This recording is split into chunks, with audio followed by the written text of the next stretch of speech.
you've been called the skinny guy since high school and you're sick and tired of your grandma telling you to eat more. Fucking hate when my grandma does that. You're in the right place. In this video, I'm going to dive deep on how to get away from that skinny body and join the club of some serious fucking gains. Plus, there'll be a bonus at the end of this video to help you get there as quick as possible. This is how you'll get your complete triumph over all your grandma's opinions, or at least some of them. Damn it.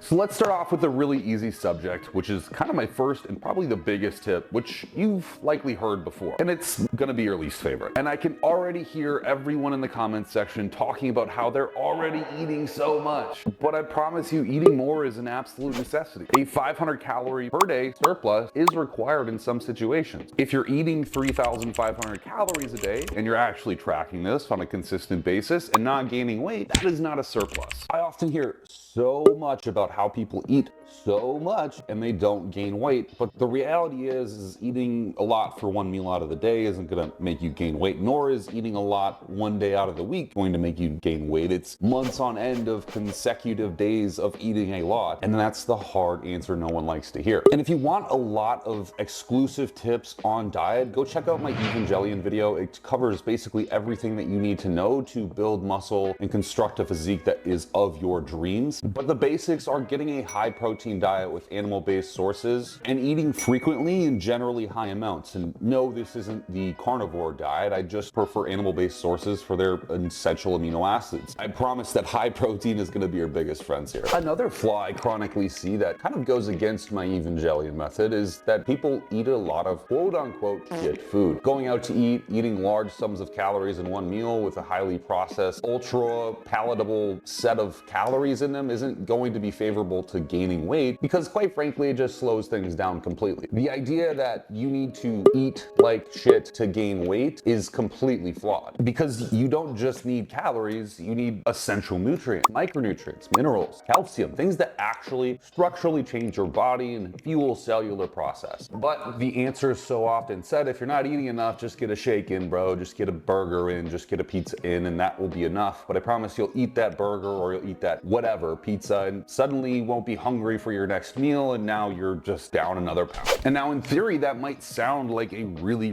good idea. I'm gonna get a lot of calories in a single meal and it's gonna shoot my weight up super successfully. Great. But the reality is a burger or a pizza or really anything tops out at kind of like 2,000 calories, maybe 3,000. And I promise that most of you watching this video are going to need more calories than that to enter a surplus by maybe a significant amount. So let's just say you're beginning your journey now. You're 150 pounds, you've never tracked calories before, so you don't know where your maintenance calories are, and you're just hopping off the boat ready to get started in this motherfucker. Generally, what I like to say is about 15 calories for a cut per pound of body weight, and 35 calories for a massing phase per pound of body weight is generally acceptable. So then what we're gonna do with those calories is take about 30% of them, or 25%, and make that protein. Of course, this is going to be from animal-based sources, or what we would like to call whole sources, referring to their whole sequence of amino acids, not counting the protein that's incomplete from certain vegetables. Then 15% of that total caloric intake goes into fat distribution, and then finally carbohydrates will fill in the rest of the gaps with your diet. So in this case, you're that 150 pound guy just getting started on this journey, you would be consuming about 3,750 calories, 280 grams of protein, 62 grams of fat, and a whopping 515 grams of carbohydrate. Now do this for 6 weeks every single day accurately and watch muscle come on and your weight go up. And I do understand that that is much higher protein than most people would suggest, but I promise that it's going to work. I generally enjoy protein for, again, details I discovered in my Evangelion method, but I really enjoy protein, and getting it in higher amounts isn't necessarily a bad thing as long as your digestion is functional. I'm sure the whole 1 gram per pound of body weight is exactly fine for most people, but I would would generally have a recommendation of a much higher protein intake. And we have to consider the fact that the science is quite sparse. When we're looking at protein intakes, this is on a wide variety of different people. The numbers are always different. The individuals being tested are always different. I like to use my population size as the sample for my own data, which is my client base and myself and everyone I've ever worked with. And I've just found that higher protein is functionally better. I don't have an emotional attachment to it, but if you want results, I think this might be the best option for you. Now, the next part about your nutrition is more based around timing. The largest protein-dense meals should be right away in the morning, post-workout, and just before your bedtime. The highest carbohydrate meals should be directly before and after your workout. And generally speaking, fats should be put furthest away from your workout so that we don't slow gastric emptying while we are working out. Fats can slow down digestion just a little bit, which can make food stick around in your stomach while you're training. That's not fun. And generally outside of that, you do want to try to split your meals up between 4 to 6 a day. I would say 4 is the minimum, 6 is the maximum. Somewhere in between there will work perfectly for most people. And the reason that we want to split meals up like this is because in the morning, we're in a fasted state, which is your most catabolic, or in other words, most detrimental state for your body consuming the protein that has been put on as muscle. After workout, you're in much of the same scenario, where the protein that you've used to push your body through the workout is now being fragmented and used up or oxidized, in other words, burnt up as fuel, and you need to insert new protein or amino acids into the environment to create a general environment of growth promotion and not catabolism, or in other words, destroying the system that was just trying to be grown. And then before bed, because we want to supply plenty of amino acids to, again, repair muscles, grow structural tissue, and all that good stuff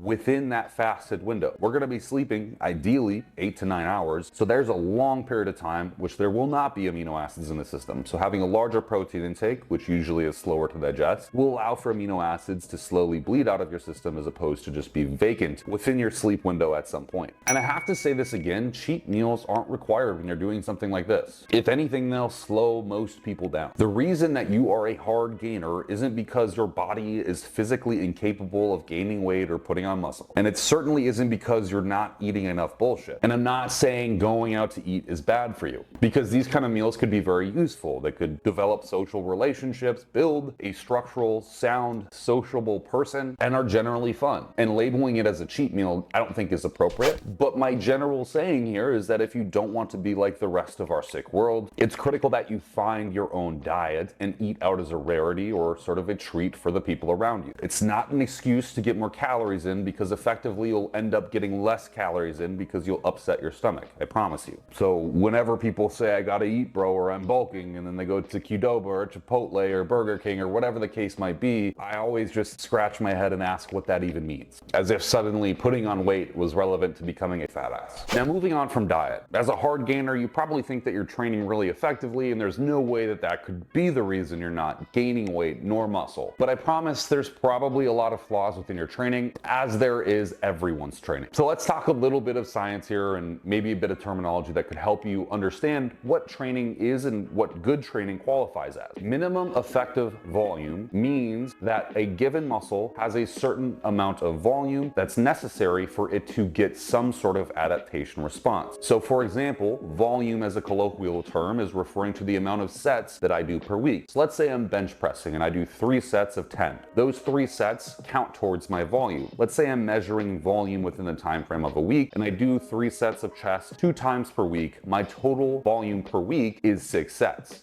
But that's just for my chest, not any other muscle. And this term minimum effective volume refers to the required amount of sets per week to get a response in growth. This does highly vary between individuals and their lifestyles as well as their diets. But generally what clinical research tends to show, and the best exercise science that we have, is that 10 sets per week is generally effective at growing muscle. This is the starting point. Again, the minimum for most people is about 10 sets per week, with that scaling upwards showing a greater effect in muscle growth as adaptations occur. So breaking down into a little bit more exercise science briefly, as you train your body and you do more sets and do more weight and do more reps, it gets stronger and better and more prepared for the next series of training. And so to throw your body off from the adaptation that it's currently making, you add more volume to create a new stimulus. This new additional stimulus will translate into more muscle gained because you're breaking that adaptation that your body has made to counteract the training bout that that you did, let's say the week before. Now I said minimum, and this is per muscle group. So let's say you're trying to grow your entire body. So that's 10 sets per muscle group. However, again, this is the minimum and not anywhere near the maximum, which wildly varies between individuals and their capacity to train intensely, or in other words, hard. When I refer to training hard, this generally means if someone can push themselves to limits, like if you had a gun pointed to your head and someone says that they were going to kill you if you didn't do another set of a bench press, you would die because you couldn't do another rep of that bench press. So if you have someone who trains that hard, their maximum effective volume would be much less. However, generally, from my experience, whether you're a hard trainer or an intense trainer or not, most people can handle up to 15, maybe 20 sets per week on each muscle group. This is a lot of sets per week, and I want to break this down so you understand. We have chest, triceps, biceps, shoulders, abs, back,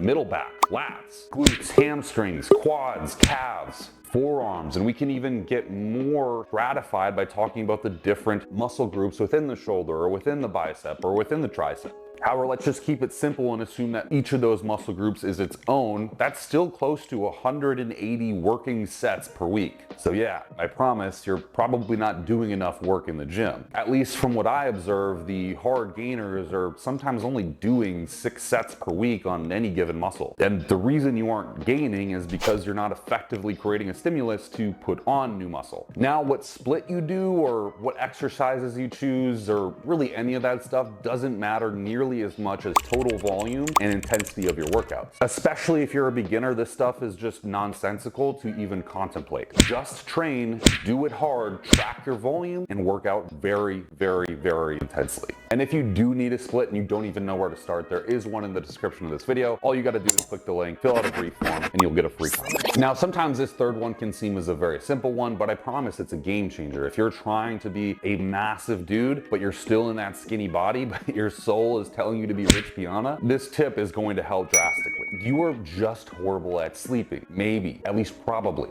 Let me explain myself. Sleeping more, but even more specifically, getting great sleep quality and architecture is critical for muscle growth. I think a lot of people correlate their sleep opportunity with the amount of time they've slept. And again, just to clarify terms, sleep opportunity refers to the time one is in bed or they have the ability to go to sleep, not the time in which someone is actually in an unconscious state that we can label as sleep. Quality sleep in and of itself is very, very powerful at growing muscle and maintaining lean tissue as opposed to putting on fat. The clinical data on this is actually extremely clear, that if you're not sleeping optimally, an individual is basically training for nothing. In fact, the massive calorie surplus that you're hypothetically in ends up just getting stored as more preferentially fat than anything else. Because when you lack sleep, our body can't effectively work in the capacity that it's supposed to, and you slowly but surely develop insulin resistance. It doesn't take more than 5 days of suboptimal sleep to have a fasting insulin level of a diabetic human. Understanding that disease is your friend, Understanding that sleep is your friend against disease, illness, weakness, and generally most things is absolutely critical, but it's often slept on, literally. So what is this thing called deep sleep, or generally what we just called quality sleep? It's referred to as slow wave sleep, and this slow wave sleep can also be called deep sleep, and you'll see this in clinical data or sometimes just hear about it on certain articles or social media. But it consists of 3 stages of non-rapid eye movement sleep. It usually lasts about 70 to 90 minutes of duration, and it usually lasts for the first couple of hours of your sleep duration. However, it's really easy to disrupt this kind of sleep. Simple bad habits, lifestyle practices, environmental situations can all disrupt you having this deep sleep. And this is the stuff that really makes a difference when you're putting on weight. So how do you fix your sleep? Maybe you don't even think there's anything wrong with your sleep, but still take a look at this list, because I promise there's a lot you could probably gather that you might be doing wrong, which might be impairing your sleep that you feel is fine, but might actually not be. My best bet is slam melatonin and ashwagandha right before bed. I'm just kidding. Do not do that, please. The real answer is actually quite simple. And I honestly will defer to Andrew Huberman, who has a whole episode on sleep hygiene practices, which is far more conclusive than I could ever get in this video, but I'll give you a brief breakdown. Maintain a regular sleep schedule. So let's say you wake up at 7 a.m., you go to bed at 9 p.m., time, that needs to be your sleep schedule every single day of the week, whether it's Monday or whether it's Saturday. Get a comfortable sleeping environment that is cool. Generally, we see in studies that about 64 to 61 degrees, yes, it's cold, is optimal for appropriate sleep stages to take place. Also, darkness is critical here. You can't have light pollution like in the windows behind me. LED beepy lights that you see on your microwave or fire detectors or appliances often do disrupt sleep as well. That goes into obviously limiting screen time just before bed. Avoiding caffeine anywhere within 12 hours of your sleeping window. Generally avoid larger meals before bedtime as well. So when I say eat before bed, referring to the past statements I've made in this video, you have to eat generally before bed, but not at bed. And there's a couple supplements that help here, but I'm not too much of a fan of them, to be honest with you. There is melatonin, which has a effect that could possibly downregulate the HPTA axis in males, but it's very unclear yet as far as whether that happens for sure or doesn't, but I still don't generally recommend it unless there is a direct problem with sleep quality. Magnesium is great, but generally if you're following the appropriate diet, which again you can check out in my Unveiled video, you'll get as much as you need. And valerian root is actually one that's a little bit more lower key, but I seem to get a lot of great effect with in my client base. Then there is over-the-counter drugs, which are mostly sedatives. Things like Benadryl, doxylamine. These drugs can induce drowsiness, but they're again sedatives, so they're not actually helping you get asleep, they're just putting you into an unconscious state, which is not sleep. And then we have prescription medications, benzodiazepines, antidepressant drugs, and many, many more. But really here again, we're finding compounds that are making us unconscious and not improving our sleep. The one that does, notably, is a drug called trazodone, but I won't get into that in this video. Do your own research and find out why that can actually improve sleep architecture as opposed to just putting someone unconscious. And then there's other techniques like cognitive behavioral therapy, meditation and breathing practices before sleep are super critical, and generally staying away from drugs or alcohol. Now, alcohol in and of itself will absolutely impair slow wave sleep. Even a drink can completely stop an individual from entering slow wave sleep for an entire night and the following night. Just one drink. So if you want to gain weight and in general be healthy, I wouldn't drink alcohol at all. Now let's get away from the boring stuff and on to the fun matter. But before we get there, if I could ask that you give me a small review in the comment section down below, I would seriously appreciate it. We got a new editor on board, shout out to Eudora, and we are trying to put up more videos on a weekly basis, and I want to know if they're any good. So give me your thoughts to further improving and what kind of content you might like to see moving forward. I know most people don't like to be pricked with needles, and I promise this isn't going where you think it is, but Trent is pretty great. Blood work is critical. The average male these days is getting lower and lower testosterone at a younger and younger age, as well as we're seeing comorbidities crop up like corn in a field. And the truth is you have no idea what's going on inside of your body, and you can't simply take your doctor's word for it. They don't know how to read labs, and the labs that they do pull are super generic and aren't very indicative of much at all. Shout out to Rise HRT. You can head over to their website and use code BLOODBUILT20 to get 20% off any lab tests, and they'll have exactly the ones that you need for a very reasonable price. But using this blood work, you can determine where your shortcomings are. And by this, you can effectively treat them. Maybe there's some possible GI issues going on that cause you to overexpress estrogen. Or maybe there's some immune issues or a improper hormonal response. You could even have thyroid issues. It's actually very common to have thyroid issues these days. Just assuming you're having good health because you might live a generally healthy lifestyle isn't enough. If you're anything else like me, starting out super skinny, you probably lived a lifestyle at some point that wasn't favorable. Sitting in your grandma's basement, drinking Mountain Dew, playing Minecraft for 12 hours straight, and then maybe graduating into drinking some booze while playing Call of Duty for 12 hours straight. This leads to big insufficiencies very early on that usually take years to be treated or targeted. And if you can find out exactly what's wrong, treat it, and effectively nullify it, usually your whole system, meaning the internal milieu, your body, will work better. And in that, you will grow more muscle, your body will be able to retain onto the calories that you are consuming. For example, let's say your gut microbiota is just not in an appropriate place and you lack firmicutes or various other bacteria that could possibly produce short-chain fatty acids, which enhance muscle protein synthesis or in general caloric absorption. Man, if those guys are wrong, you're probably not going to put on weight nearly as effectively as the guy to the left or right of you. And you wouldn't know any of this unless unless you did a blood test or a GI map test or a Dutch test or all of the other organic acid tests out there. So to summarize the key points of this video, and I suggest that you write this down. Get your food down pat and consistent. You need a large surplus of calories. If you're, let's say, eating 3,500 calories a day consistently for multiple weeks in a row and you're not seeing relevant weight gain, you're not in a caloric surplus. You need to try to add about 500 calories per day to assume that you will gain about a pound a week. Training needs to be done frequently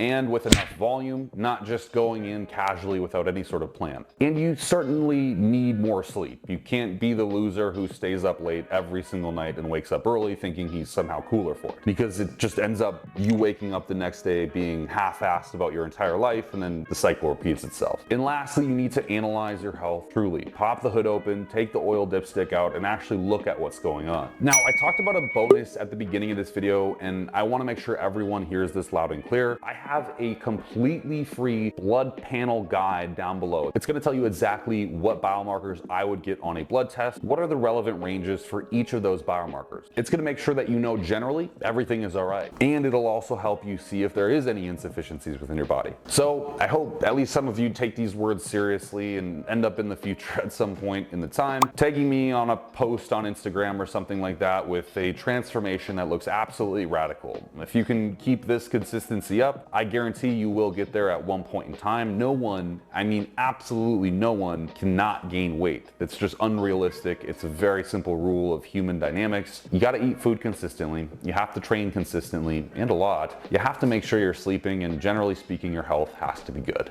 And if you do want to tag me in a video in the near future of you making a radical transformation or just calling me out on my bullshit, follow my Instagram, which will be down here somewhere. But until the next time, I will see you in the next video. Deuces.